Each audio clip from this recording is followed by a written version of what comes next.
All guests on ZASLOW Show 2.0 are brought to us by our beer of choice, official beer of ZASLOW Show 2.0, Johnny, Cuba, European roots with a Caribbean soul. Hey, it's Thursday. Let's get the weekend started. Go out there, pick up yourself a six-pack of Johnny Cuba, refreshing German lager in a can, Sedanos, Presidente, Winn-Dixie, Fresco y Mas. You walk in feeling one kind of way, you walk out feeling another kind of way because you got yourself a six-pack of Johnny. And remember Johnny Cuba's mantra, stay tranquilo. Joining us here, one of our favorites is Jessica Blaylock, Bally Sports. The Panthers back tonight. They are in Montreal, okay, of course, where my family is from, my mother's side. So, I got a soft spot for the Canadians. The Canadians, Jessica, were my favorite team growing up as a result of that, because we didn't have a team down here until 93. I was 12 years old when the Panthers, that was amazing, by the way. Like, we, growing up down here, we had the Dolphins, and then all of a sudden, only the Dolphins. And then from the time of me being 7 years old to 12 years old, we went from having one team to four teams down here. Yeah. Like, it happened fast. But the Canadians were always the team that I rooted for. Who was the team that you rooted for growing up?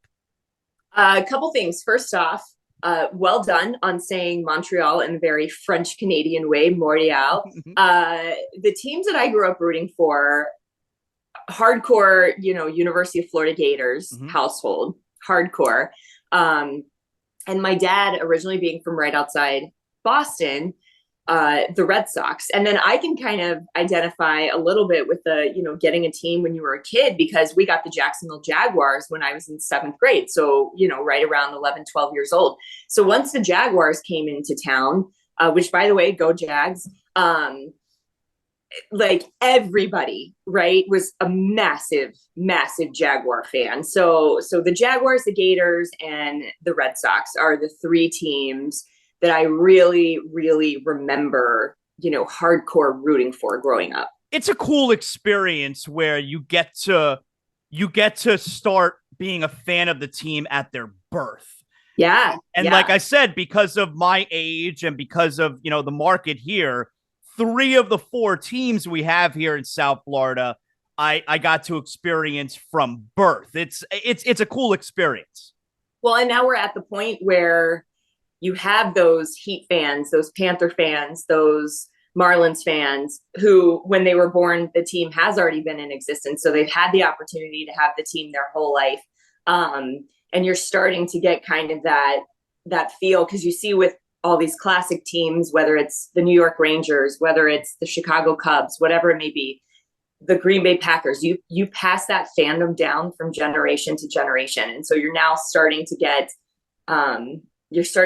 that with the teams who are still overall very young in their franchise's existence. Now, I know you're not in Montreal tonight, but where does forget about Montreal, but just when you're traveling with the Panthers, what are your favorite cities to be stopping at?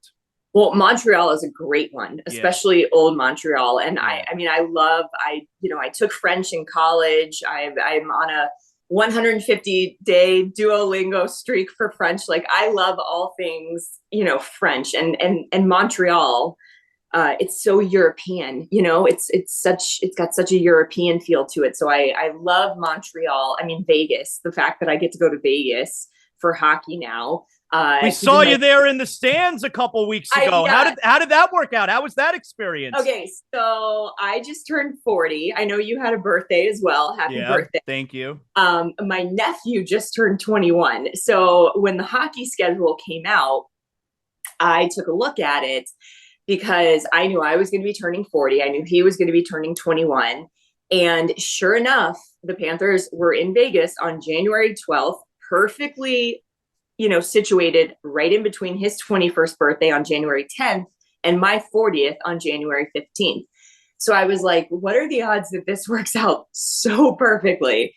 So I took last week off and just went out to Vegas for fun.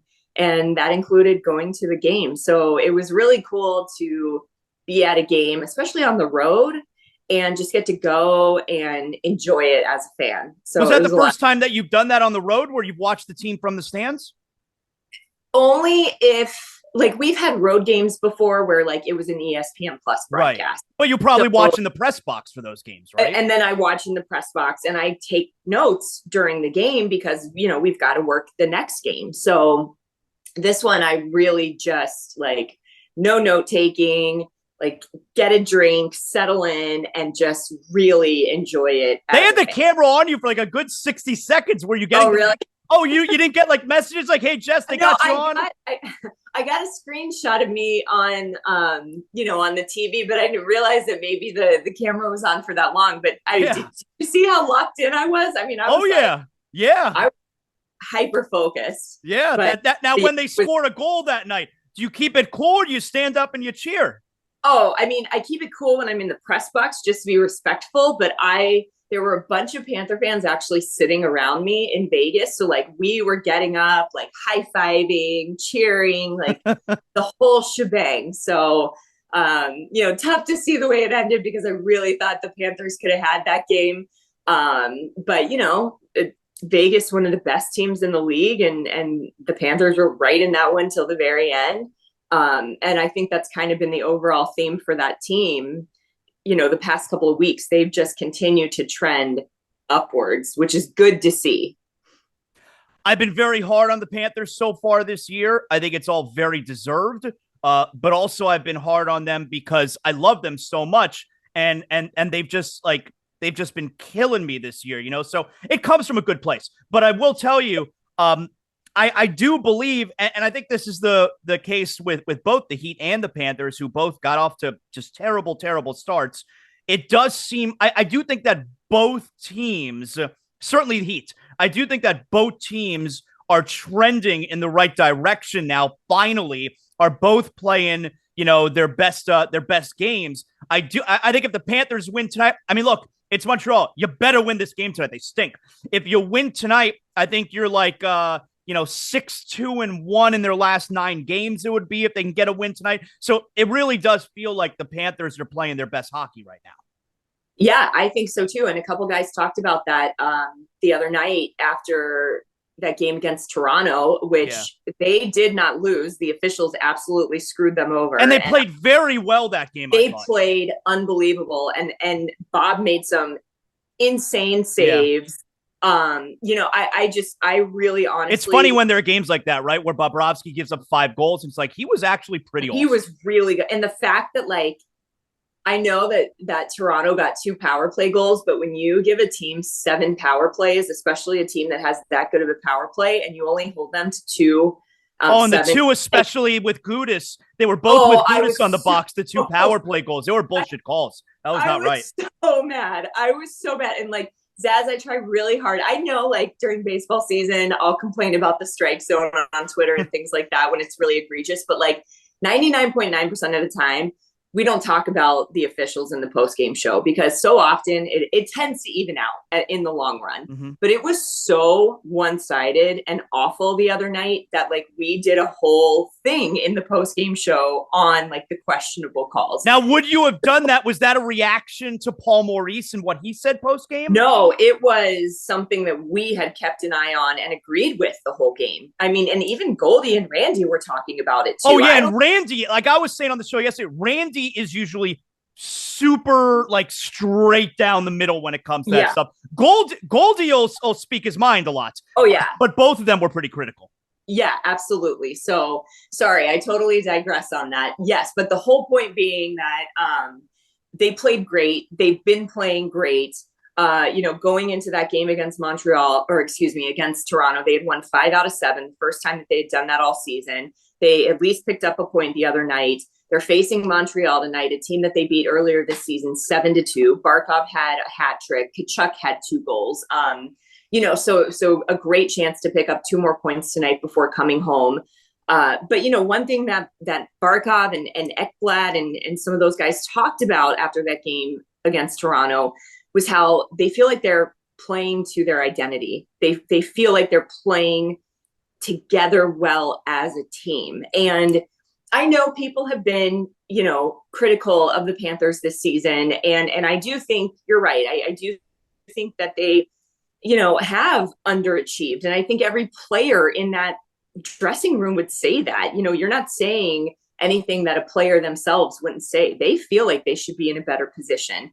But I do think that there is some truth to the fact that there were going to be growing pains this year that maybe some people didn't think about when you're trying to implement a completely different style of how you want to play.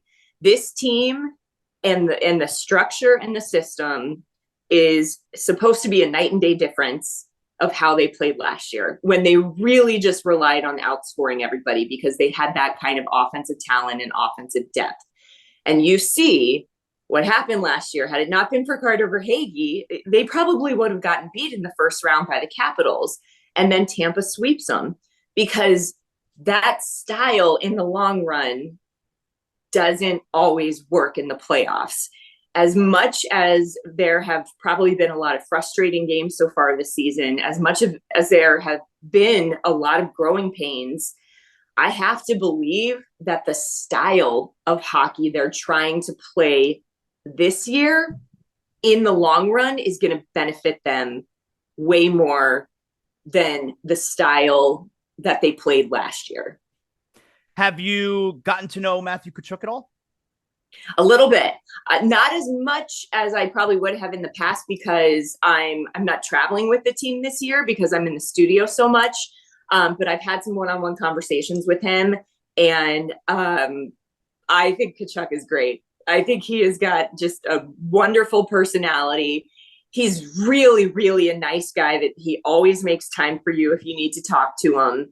And then just everything he's done on the ice. He has been, Jeff Chikrin and I were talking about this the other night.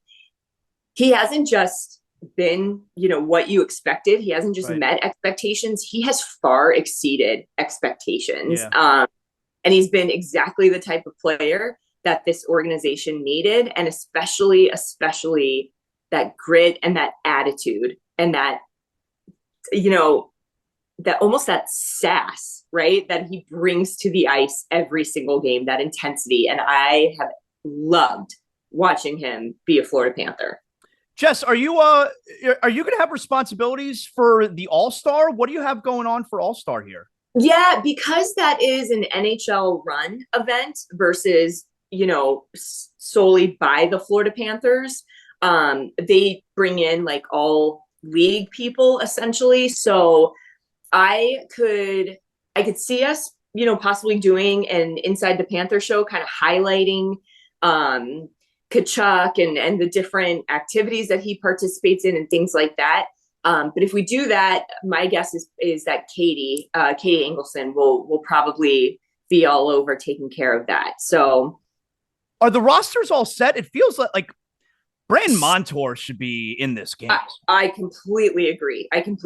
He's been so good. He has been phenomenal. And I've tried to make that point like every once in a while on our broadcasts, every time we do like a promo for All-Star voting. So basically like all the representatives like for each individual team have been announced, but there's still kind of similar to baseball, a fan vote, and then coaches will weigh in. So there is opportunity to still get Montour in. You can vote at nhl.com/vote,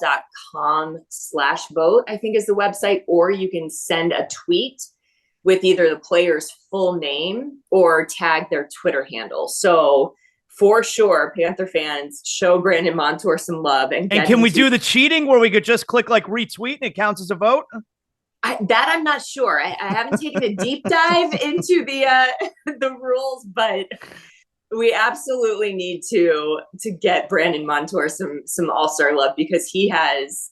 You talk about a guy that stepped up big time when Ekblad was hurt, and when he took on so many extra minutes. He's been great defensively. He's been great offensively, and just the defensemen in general with their scoring. I mean, they've got 28 goals as a unit this season, which leads the league. So and Montour, he's got 8 of those. So he's been fantastic this year. Do we hear anything about Duclair? So I think the last update, he has been skating. And I know when I talked to him opening night, he's been doing a bunch of different things. So not only the physical therapy to rehab from the injury, but what I thought was really interesting is he's been going to a sports psychologist as well to make sure that when he comes back, he's mentally ready, right? That he's like worked through the injury, work through any issues stemming from the injury that could have kind of had an impact on his mental state. So he is doing everything he can to get back. And I think all of the projections at the beginning of the season were basically like post All-Star break, which is right around the corner. So if everything is, yeah, well, think about his speed in particular. You know, you throw him on a second line and now that just creates depth. And look at the Panthers' top two lines, by the way. Yeah, I was going to say, where do you slide him in? I feel like he's going to be a third line guy right now. Yeah, I mean, that's what I'm wondering too, because traditionally he had played on that second line. I think it was at one point, you know, Duke and Bennett with Huberdeau, and Bennett was centering that line. So but now you got Bennett, Kachuk, and Verhaeghe on the second. You know, you're not moving that around. The top line with Barkov and Reinhart. So those two lines are great. So I don't know, maybe you do slot him in on the third line. Maybe you try and get him back with Bennett, to get him at least some comfort with a guy he's played with before. So I don't know. We'll see what happens, but hey, you get that much more depth to your forward group when you get a guy back like Anthony Duclair. They win tonight, and now granted games in hand are a situation, but they win tonight. They would be 2 points back then of Pittsburgh for that second wild card spot. And for a Panther team who I think, you know, before this most recent stretch, I think they were 8 or 9 back. Because the division, the top three in the division, believe it or not, it's completely out of reach. They have no chance. It's out of reach. But for a wild card spot, when they were 8 or 9 back like 2 weeks ago, that's making up a lot of ground. Doesn't it feel night and day difference how you feel about them potentially getting back into a playoff spot? Doesn't it feel so different now than it did literally just like 2 or 3 weeks ago? Mm-hmm. And that's what bunching wins together. Obviously, I know that's the most obvious statement, I guess, in the world, but like, just find a way to keep picking up points. It's funny. Like I made the point on my show yesterday and you know, look, the NBA basketball, it's my favorite sport, but like the NHL regular season, it's so far superior to the NBA's regular season. Like the Heat won last night. They kicked the shit out of the Pelicans. Okay, great. If they would have lost that game, all right. Like it'd have been stupid if they lost, but they're going to be able to make it up and make up ground in the standings. The Panthers tonight, like, you have to win this game against Montreal. Like the games, and the Panthers have like 36 games remaining in the season, and all of them are going to feel important. Oh, 100%. And basically every player has said every game is like a playoff game for us. Mm-hmm. You know, I mean, they understand the position they are in. They understand the need for points every single night. And by the way, even though they handed it to Montreal at FLA Live Arena, Montreal has now won back-to-back games against a very good New York Rangers team and a very good Winnipeg Jets team. So, you know, Montreal's found a little something themselves in their last couple of games. So I don't necessarily expect tonight to be a 7-2 final again, especially with it being on the road. I do expect this to be a little bit of a closer game, but I agree the way that the Panthers have been playing lately, this is one that you look at and say, we have to find a way to win. We have to. Yep. So how have you experienced the last 2 weeks of Jacksonville Jaguar football? So I was home finally, luckily, on a Saturday night for that game against the Titans. Locked in like the whole time and could not believe the great defensive play that essentially won it. And I mean, it was the Jaguars defense that won that game, you know, and even Trevor Lawrence, I think in his post-game interview said, I've got to be a lot better than that. Like, you know, I'm glad that we won this game, but like, I have to be better. Like offensively, we have to be better. Like it was hands down You got to give the defense a ton of credit because the Jaguar defense really won them that game against the Titans. I was flying back from Vegas. I connected in Atlanta. So it's funny. I landed in Atlanta. I pulled up the Panther game against Vancouver on my phone. And then when I got to the terminal, sat down and they had the Jaguar game on the TV, but I only saw the first half. So I was like, oh my gosh, this is just horrible. I'm just super grateful we made it to the playoffs. And then we land and the guy sitting next to me who had tried to watch some of the game on his phone before we took off, he looked at me and he's like, the Jaguars won. They came back and won. Like, are you kidding me? What? So I'm so bummed. Like, I'm so happy they won, but I'm kind of bummed that I didn't get to see the second half of the game. Because this weekend's going to play out a little bit different. Which was infinitely better than the first half. Yeah, and now you've just got to play, oh, by the way, the Kansas City Chiefs. No big deal. Mm-hmm. So that's going to be an incredibly tough matchup. And I'm keeping my fingers crossed, but, finally here. That offense is that's a tough task for anybody. Finally here, Jess, obviously, like you said, you've done a little bit of traveling recently, not as much as in past years with the Panthers. What are we watching? Have you finished Netflix? Are you watching any shows right now? Let's see. Okay, I just started Curb Your Enthusiasm. Like you'd never seen it before? So I have seen a couple of different episodes and, like, Minervini loves Curb Your Enthusiasm. I loved Seinfeld back in the day. So people are always like, how have you never seen Curb Your Enthusiasm? I mean, Curb is like Seinfeld on steroids. Oh, totally. And I'm like, I know. So like anytime like I've hung out with Craig on occasion, if we've like watched a Panther game when we've both been off or something, he'll always throw on an episode of Curb Your Enthusiasm afterwards. And the one that I had seen that I thought was hilarious is when he wants to go to the Dodger game, but he needs somebody to go with him so he can use the 2-passenger lane. Mm-hmm. That episode is phenomenal. Jess, do you know the story? Do you know what happened with them filming that episode? Yes, they actually exonerated somebody for murder because they spotted that he was in the crowd. His alibi checked out for footage. Yep. Which is crazy to think about the implications of shooting that episode. Saved a man's life as a result. No, I totally. So I did the other night throw on a couple of episodes of Curb Your Enthusiasm, but I still need to finish Ozark. I haven't seen the final season of Ozark yet. Everybody is talking about Yellowstone. I haven't seen an episode of Yellowstone. Right, I haven't seen Yellowstone either, and everyone loves it, and I know I would like it because it seems like Sons of Anarchy, but on a ranch, and I love Sons of Anarchy. And you know what I think we've talked about this before, you know what I still have never seen, and I love mob movies, I love Casino, I love Goodfellas, so like I'm stunned I've never watched The Sopranos. Oh, wow. Yeah, so I still have, here's the problem. You would think baseball season would be ideal because you're traveling a lot, you're on the plane, like download some episodes, whatever. But for some reason, I do sometimes go through these stretches where like I get onto watching a show and I'll binge watch like 5-6 episodes in one day or whatever. But then for some reason, like take forever to get to like the next season. Or okay, Emily in Paris. Mm-hmm. That's such a girly one, but I'm going to Paris again in March. So I'm saving the third season of that to watch on the flight over to Paris. Okay.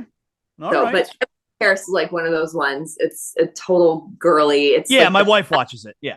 The fashion, the city, all that stuff. It's a little over the top, but I love Paris. So I love seeing all the, the scenes around the city and all the landmarks and you should watch Sopranos if you're into mob stuff. I mean, and Sopranos is like the OG, right?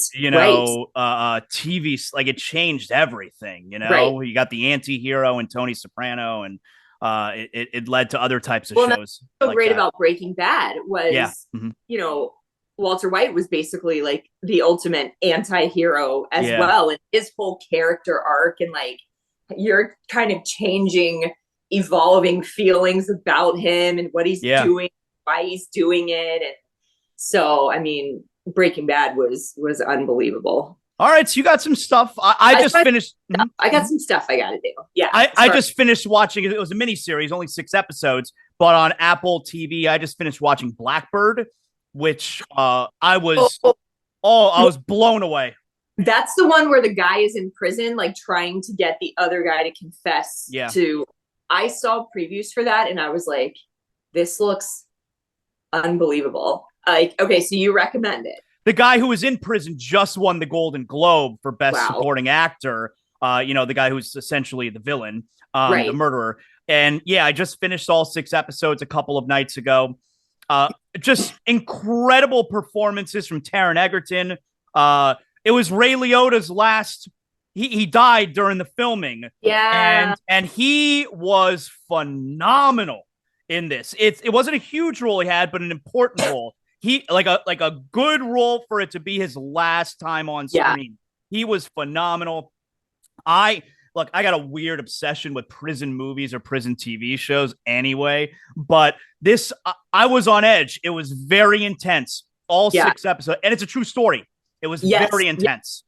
I need to watch that. I need to take advantage of having all of these different subscriptions. Like, I don't even know. I pay for so many things, especially when it comes to television. I can't even keep up anymore. So I didn't even realize that I was paying for Apple TV. I probably had it for years. And I was like, get on it then. You got to do it. So I need to literally find from every streaming service something that I want to watch so that I can finally at least justify paying for all of them. Watch Blackbird. A little bit disturbing, but and Greg Kinnear also is in it. He was phenomenal. I've never seen him in a role like that. It was watch Black. I can't recommend it enough. Blackbird. Right, really, really good. Done. Jess, you're on tonight. You hosting in studio? Yes. With Ed Jovanovski is with me tonight. So Jovo and I will have you covered starting at 6:30 with our pregame show. That's my guy right there, Ed Jovanovski. Great job, Jess. Always love having you on the show. I would say good luck about the Jaguars this weekend, but they need a little bit more than just luck. They might need divine intervention this weekend. Yeah. Hopefully big 2 points tonight, though, coming from the Panthers. Great job as always, Jess. Thanks so much. All right. Appreciate it. Thank you.